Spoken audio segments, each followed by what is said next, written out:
वह तदधहत प्रश्नाम विकल्प मद्दकोत्तरेषु समुचितम उत्तरम चित्वा लिखत। नीचे लिखे गए गद्यांश को पढ़ करके उसके आधार पर धत प्रश्नों के जो विकल्प प्रदत्त हैं उनमें से समुचित उत्तर को चुन करके हमें लिखना है। तो हम लोग स्टार्ट करते हैं, है ना। प्रकृति ही मनुष्य उपकारिणी ही, प्रकृति मतलब समझ रहे हैं नेचर, मनुष्य मतलब मनुष्य का, उपकारिणी ही यानी कि जो प्रकृति है मनुष्य के लिए उपकारिणी है, उपकारी है। समझ गए, उपकार समझ रहे हैं ना। प्रकृति ने ही तो हमें सब कुछ दिया है, हमने सब कुछ प्रकृति से ही प्राप्त किया है। मनुष्य है सह तस्यः शाश्वतः संबंधः, मनुष्य है अर्थात मनुष्य से है, सह तस्या शाश्वत संबंध, मनुष्य का प्रकृति के साथ शाश्वत संबंध है, यूनिवर्सल रिलेशनशिप है। प्रकृति है तो मनुष्य है, जीव जंतु जो है, हम लोग जो जीवित हैं या हम लोग जो है प्रकृति के कारण ही है ना। शा मतलब वह, ये जो सा है किसके लिए प्रयुक्त हुआ, ये प्रकृति के लिए प्रयुक्त हुआ है। विविध रूपेषु अर्थात विविध रूप से, अस्मिन् जगति ही आत्मनः प्रकटयति ही, वह जो प्रकृति है हमारे इस संसार में विभिन्न रूप में क्या है, प्रकट है। मतलब जो कुछ भी आप देख रहे हैं नेचर आपके चारों तरफ है ना, विविध रूपों में हम उसे देख सकते हैं। चाहे पहाड़ के रूप में देखें, नदी के रूप में देखें, जल के रूप में देखें या थल के रूप में देखें, नभ के रूप में देखें या खल के रूप में देखें, जैसे भी देखें, ठीक है। पशुः अर्थात पशु, पक्षिणः मतलब पक्षी, वनस्पतयः मतलब पेड़ पौधे। वनस्पति कौन सा पेड़ पौधा होता है, वैसे पेड़ पौधे होते हैं जो प्रकृति में स्वतः उगे हैं। समझ गए बात को, इन्होंने इसे हमने नहीं लगाया है। तो पशु हो गया, पक्षी हो गया, वनस्पति हो गया। च तस्यः एव अंगानि ही अर्थात पशु पक्षी वनस्पति ये सभी जो है उसके अंग है। तस्या उसके, एव अंगानि किसके अंग है भाई, उसके मतलब प्रकृति के अंग है, ठीक है। अब देखिए निरासः अर्थात निराशा, ठीक है। असहायः मतलब जो असहाय है, समझ रहे हैं ना, असहाय समझ रहे हैं ना। जनाः मतलब लोग, तस्या एव आश्रयः प्राप्नुवन्ति ही यानी कि निराश और असहाय की, निराश कहिए, हताश कहिए, और असहाय जो लोग हैं वो प्रकृति की शरण को प्राप्त करते हैं। प्रकृति उन्हें सहारा देता है, उन्हें शरण देता है। सा स्वमनोहरेण सौंदर्येण निरश हृदयम अपि सरसः करोति। शा मतलब वह, यह वह भी प्रकृति के लिए प्रयुक्त हुआ है। स्वमनोहरेण सौंदर्येण, स्व मतलब अपने, मनोहरेण अर्थात मन को हरने वाला, सौंदर्येण मतलब सुंदरता से, निरस हृदयम अर्थात जो व्यक्ति निरस है, देखिए जिसके अंदर रस नहीं है वह व्यक्ति निरस है। रस समझ रहे हैं ना, उत्साह नहीं है, उमंग नहीं, वह व्यक्ति निरस है ना। तो स्व मनोहरेण सौंदर्येण निरस हृदयम अपि सरसः करोति अर्थात प्रकृति अपने मनोहर से, मन को हरने वाली सौंदर्यता से निरस व्यक्ति के हृदय को भी सरस कर देती है, यानी कि खुश कर देती है। दुखी व्यक्ति को भी क्या कर देती है, खुश कर देती है। हो सकता है आपने एक कविता के बारे में पढ़ा होगा, डैफोडिल्स नाम से कविता है। डैफोडिल्स पर सुने, नाम सुने, ऐसा 10th में भी है ना। तो उसमें आपने सुना होगा कि जो कवि है वो बड़ा ही फ्रस्ट्रेटेड था, ठीक है, बहुत ही ज्यादा दुखी था, बहुत ही उदास था। उसके प्रियजनों की मृत्यु हो गई थी जिसके कारण वो बहुत ही दुखी था। और देखिए एक्चुअली लिखा गया है कविता में कि वह उड़ रहा था, ठीक है, पक्षी या बादल की भांति वो उड़ रहा था। तो अब आदमी उड़ नहीं सकता है, ऐसे कहा जाता है जहां ना पहुंचे रवि वहां पहुंचे कवि, तो ये कल्पना है उनका, ठीक है। वह उड़ रहा था और वो देखता है, एक जगह देखता है पूरा एरिया में क्या है, ये डैफोडिल्स की फूल जो भरा पड़ा था, ठीक है। वो इस अलौकिक सुंदरता को देख करके इतना मंत्रमुग्ध हो गया, वहां पे बैठा, उसको असीम शांति का अनुभूति हुआ वहां, समझ रहे हैं बात को। और जब इसके बाद वो लिखता है जब कभी भी वह जीवन में निराश होता था, जब कभी भी वह दुखी होता था ना, तो वह क्या करता था, उसी क्षण को याद करता था, समझ गए बात को। और वह खुश होता था। चलिए आगे हम लोग जाने। सूर्य, ये तो हो गया नहीं वरना, सूर्य चंद्र च तस्या नेत्रे, सूर्य और चंद्र उसके नेत्र है, किसके? प्रकृति के नेत्र हैं। ठीक है, आगे देखते हैं। शस्य श्यामला एषा भूमि, ये जो हमारी धरती है ये शस्य श्यामल है, अर्थात ये फसलों अच्छी फसल देने वाली भूमि है। विविधा औषधया शकलानि खनिजानि च प्रकृते एव शोभा, विविधा अर्थात विविध मतलब भिन्न भिन्न प्रकार के, औषधया मतलब औषधि, शकलानि खनिजानि सकल मतलब सारे, खनिजानी मतलब खनिज, जो प्रकृति एव शोभा, ये प्रकृति की शोभा है। चौथा अर्थ और होता है, लेकिन हिंदी में और दो के बीच में लगता है, जैसे राम और श्याम, लेकिन संस्कृत में राम और श्याम के बाद चौ लगेगा। ठीक है, तो यहाँ जो लिखा गया है औषधि और खनिज, इसके बीच में चौ को नहीं लगाया जाएगा, समझे ना। विविधा औषधया शकलानि खनिजानि च प्रकृते एव शोभा, विविध औषधि और सारे खनिज संपदा जो है वह प्रकृति की शोभा है। सा तू नित्यम एवैतैः साधने सर्वेषाम् उपकारं करोति, सा मतलब वह कौन, किसके बारे में बात हो रही है? प्रकृति।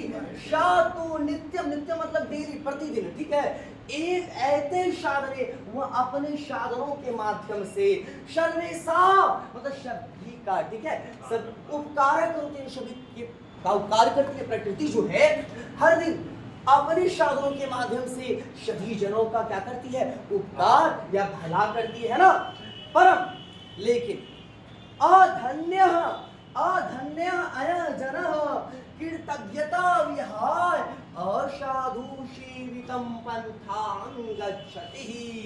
क्या लिखा गया है? देखिए, परम अधन्य अयजन, लेकिन कुछ लोग ऐसे हैं जो क्या है? कृतज्ञ। देखिए, एक होता है कृतज्ञ, कृतज्ञ मतलब क्या है? कुछ लोग ऐसे जो कृतज्ञता को स्वीकार नहीं करते हैं।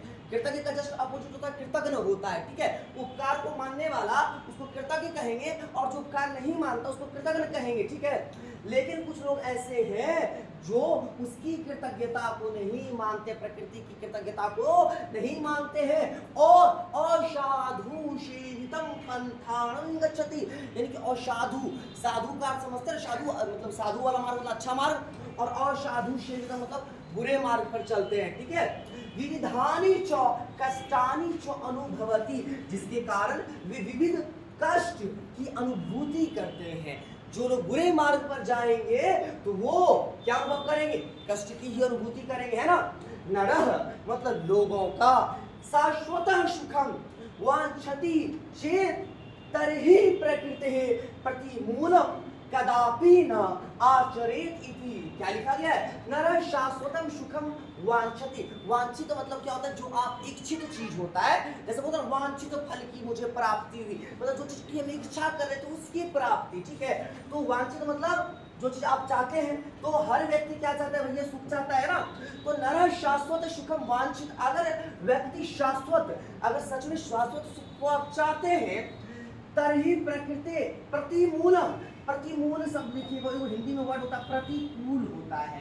प्रतिकूल मतलब क्या होता है? विपरीत होता है। समझ रहे ना बात को? तो ये प्रतिमूल का मतलब भी प्रतिकूल या विपरीत ही है। ठीक है, तही प्रकृति प्रतिमूल कदापि न आचरेति, तो व्यक्ति को प्रकृति के प्रतिकूल कभी भी आचरित मतलब आचरण नहीं करना चाहिए। अगर आप क्या चाहते? शाश्वत सुख की कल्पना करते हैं या चाहते हैं, तो आपको प्रकृति के विपरीत आचरण नहीं करना चाहिए। ठीक है, तो चलिए। बिल्कुल, बहुत बढ़िया सर।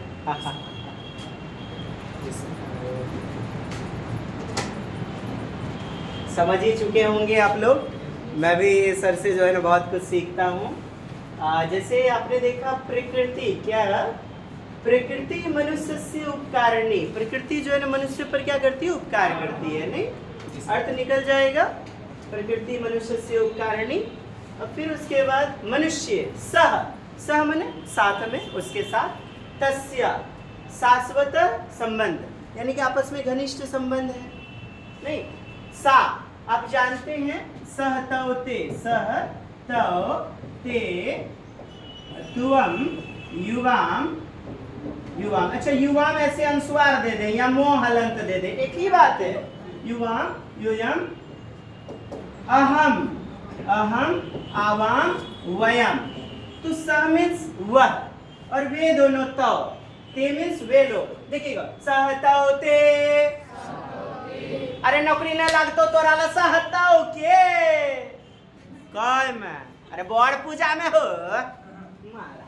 तो सहतौते वह वे दोनों वे लोग। अच्छा तुम, तुम या आप, युवाम तुम दोनों, दो द्विवचन, यूयम दो से अधिक यानी कि बहुवचन। अच्छा अहम मैं, आवाम हम दोनों, वयम हम लोग नहीं। चलिए तो सह तो हो गया लड़का के लिए, और लड़की के लिए बोले तो स्त्रीलिंग के लिए, फेमिनिन जेंडर के लिए सा, स्वाकर सा, सा ते ता। लड़की के लिए क्या चलेगा? सा ते ता सा, एक वह है, सा ते ते वे दोनों, ता सा ते ता। अच्छा प्रकृति को स्त्रीलिंग के रूप में माना जाता है। स्त्रीलिंग क्या? प्रकृति नहीं। सा विविध रूपेशु, कई सारे रूप। चलिए सर ने यहाँ कितना बेहतरीन मुझे खींच के ले आया ये लाइन, परम परंतु अधन्य, जो उपकार को नहीं मानते, अधन्य व्यक्ति, अधन्य। आया जना, वैसे लोग ना कृतज्ञता विहाय असाधुत सेविता, असाधुत सेविता पंथाना गच्छति, पंथाना गच्छति।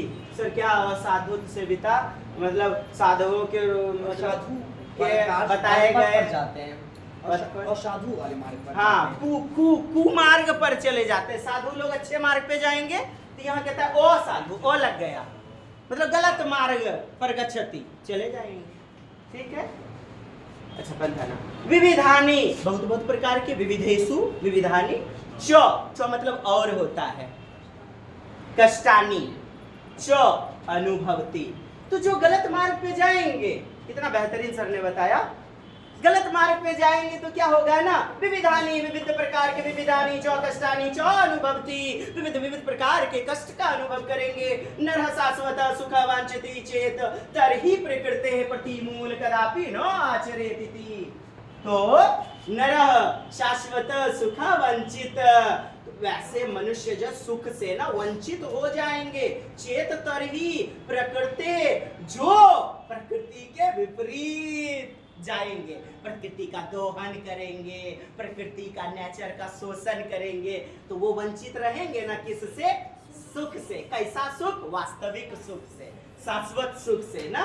चलिए प्रकृति प्रतिमूल, सर ने बताया प्रतिकूल, बहुत अच्छा, मैं भी नहीं समझ पा रहा था। कदापि नो आचरेति, तो इस प्रकार से हमें क्या है ना, प्रकृति से जो है बुरा व्यवहार नहीं करना चाहिए, सम्मान करना चाहिए। नहीं, हाँ जी सर बहुत अच्छे से। अब मनुष्य कस्य प्रतिकूल न आचरे, अब आप लोग लगा लीजिए, हिंदी नहीं निकालना है, हिंदी तो ऐसे जो है ना पोटू वाला गोप, समझे है। देखिए मनुष्य कस्य प्रतिकूल न आचरे, कैसा आचरण नहीं करना चाहिए, करना है लास्ट में, यहीं पे अभी पढ़े ना, प्रतिकूल ना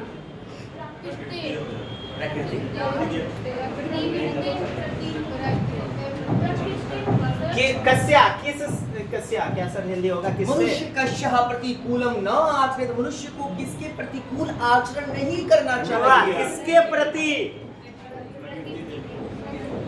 प्रकृति के प्रति। उत्तर दे, उत्तर उत्तर उत्तर। प्रकृति के प्रति नहीं करना चाहिए ना। चलिए बहुत बढ़िया बात है।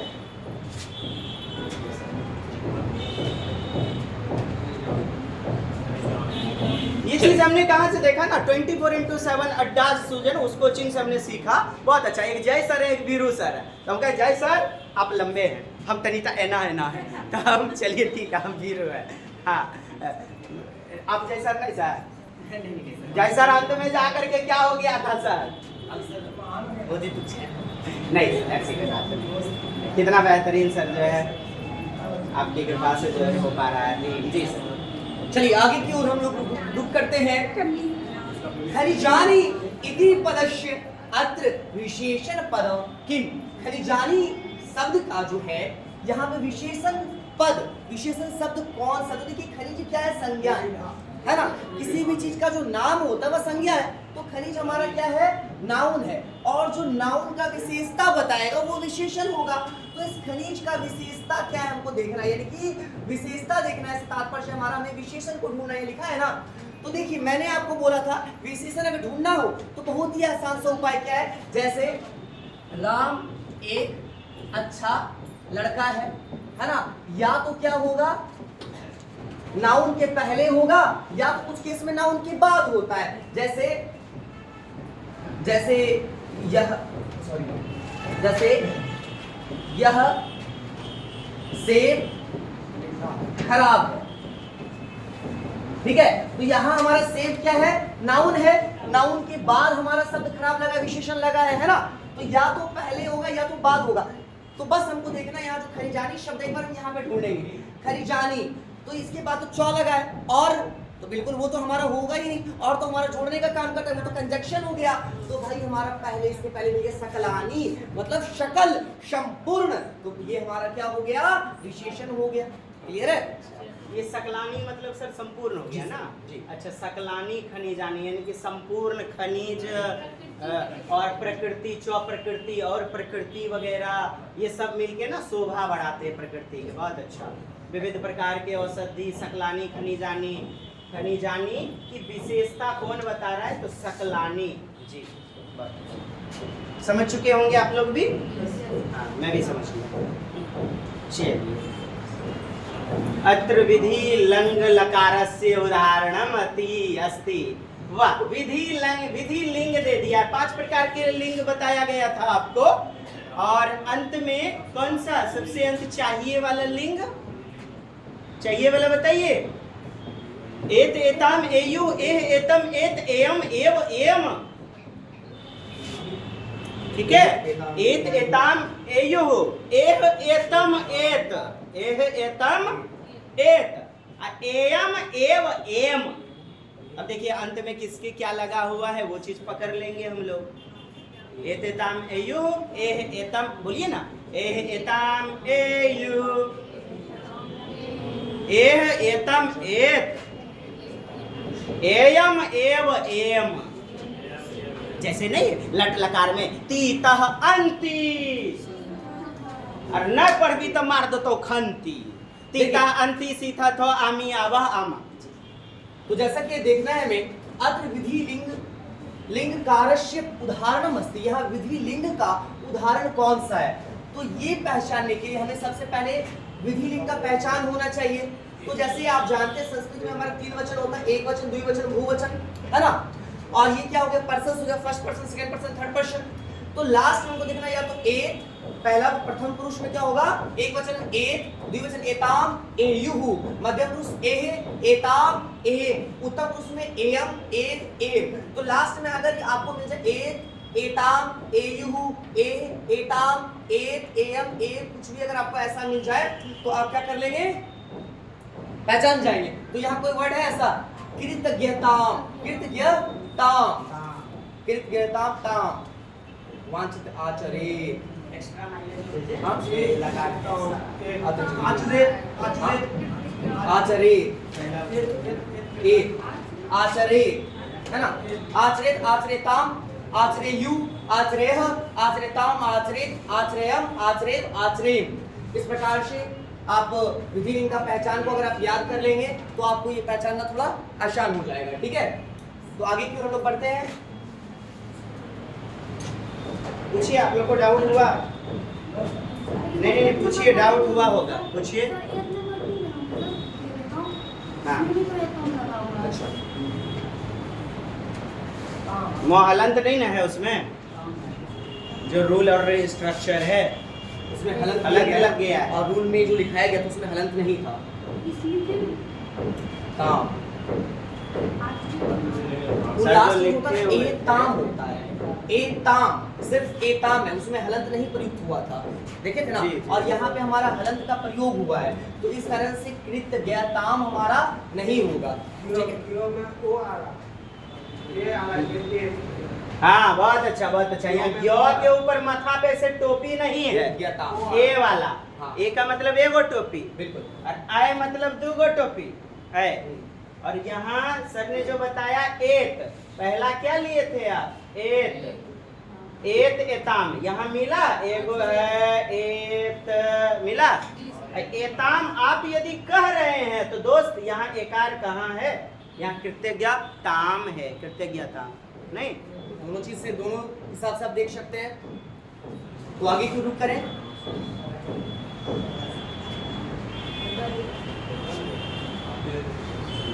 चलिए अब देखिए, अत्र कश्मीर पदे द्वितीय विभक्ति प्रयुक्ता, तो इसमें कौन सा शब्द है जिसमें द्वितीय विभक्ति प्रयोग हुआ है? तो देखिए इसका पहचान के लिए द्वितीय विभक्ति के लिए याद रखिएगा लास्ट में आपका ताम हो, ठीक है, ताम होना चाहिए, आन, ताम, आन, नम, आन, ठीक है, ताम, ताम, नम, आन, नूम और तिम, ताम, नम, आन, तुम, तिम, ठीक है। इस प्रकार से अगर हो, या तो ताम हो, लास्ट में आन हो, नम हो, नुम हो, तिम हो, तो वो क्या होगा? आपका द्वितीय विभक्ति होगा।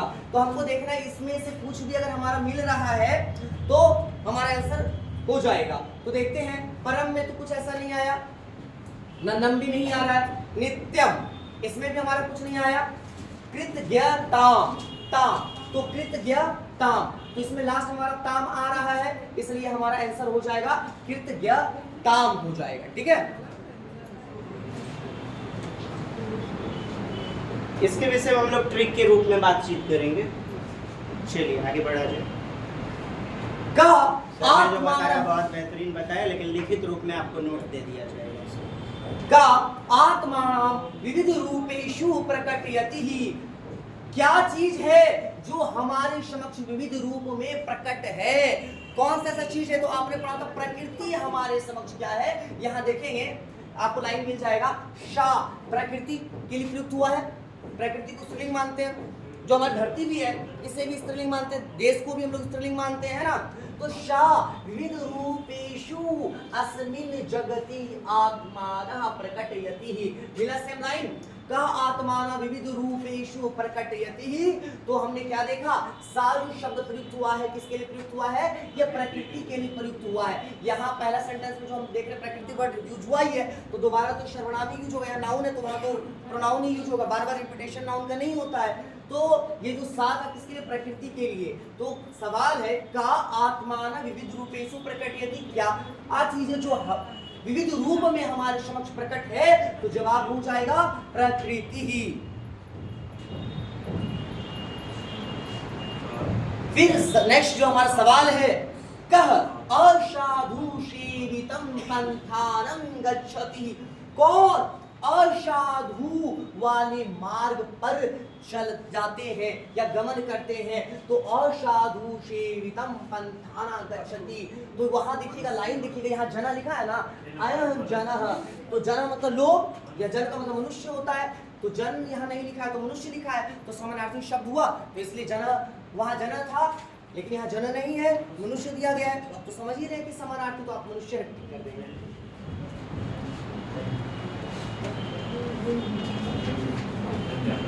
ठीक है, पुनः मिलते हैं अगली कक्षा में।